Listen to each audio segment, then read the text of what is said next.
2025학년도 2학기 중간고사 생명과학원 풍동고 내신 분석 리포트입니다.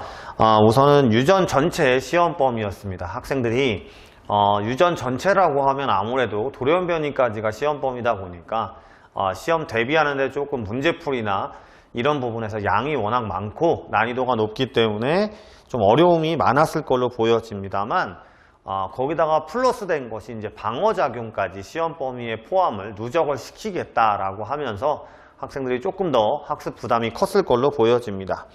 그런데 시험 자체는 난이도 보시면 아시겠습니다만 난이도가 높지 않았고요. 그 다음에 방어작용 그래프 문제도 한 문제 정도가 출제가 됐기 때문에 시험이 끝나고 나서는 조금 허탈한 마음도 없지 않아 있었을 것 같고요. 특이사항 보시면 객관식 22문항으로 문항수도 그렇게 많지 않았습니다. 그리고 유전 전체 범위임에도 불구하고 다인자 또는 가계도 그 다음 비분리 고난이도 문항은 출제하지 않았기 때문에 이런 부분에서 조금 기본적인 개념을 정확하게 묻는 이런 스타일의 문제만 출제하지 않았나라고 보여지고요. 22번에 모의고사 기출 정도에서의 방어작용 그래프 문항이 출제가 된 것이 특이한 사항입니다. 대표 문항 분석을 보시면 염색체부터 감수분열까지 유전의 가장 기초적인 부분이죠. 이런 부분에서 총 객관식 12문항, 가장 많은 문항이 나왔고요. 이 감수분열까지도 이제 염색분체와 DNA량이라든지 종상성 성별 찾기라든지 뭐 핵상과 유전자라든지 뭐 까다로운 문항들이 많거든요. 근데 3번 문항에서 세포주기의 난할 문제가 조금 특이한 것이 출제가 된 것이 있고요. 이 난할 부분은 자주 출제하는 부분이 아닌데 출제한 게 있고요.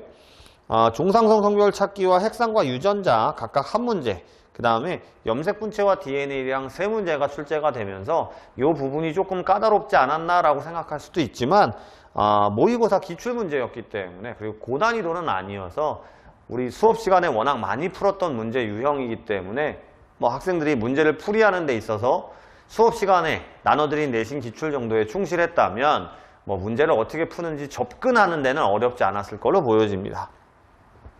사람의 유전은 객관식 6문항이 출제가 됐고요. 아까 말씀드린 것처럼 다인자 유전이라든지 그 다음에 가계도 이런 고난이도 문항은 출제가 되지 않았습니다. 14번에 사람의 유전 연구에 대한 기초 문항이 출제가 됐고요. 그 다음 15번에 복대립 유전 문제가 한 문제 출제가 됐는데 보통은 이 복대립이 다인자 유전하고 같이 나오는 편인데 다인자 유전 문제는 출제가 되지 않았습니다. 21번 문제가 가계도와 DNA 상대량이 결합된 문제였거든요. 이 또한 모의고사 기출 형태에서 중급 난이도 정도에서 많이 풀었던 형태이기 때문에 접근하는 데는 크게 어렵지 않지 않았을까 생각이 듭니다. 유전병은 객관식 3문항이 출제가 됐고요. 가계도 비분리의 확률 계산 같은 어려운 문항은 출제가 되지 않았습니다. 18번에 9주 이상 유전병 그림, 결실 중복 여기 전자에 대한 그림 문제, 그리고 19번에는 유전병의 특징 문제가 출제가 되는데 이 부분에서 또 윌리엄스 증후군이라고 하는 학생들이 크게 많이 배우지 않는 유전병 문제가 출제가 된 것이 특징이고요.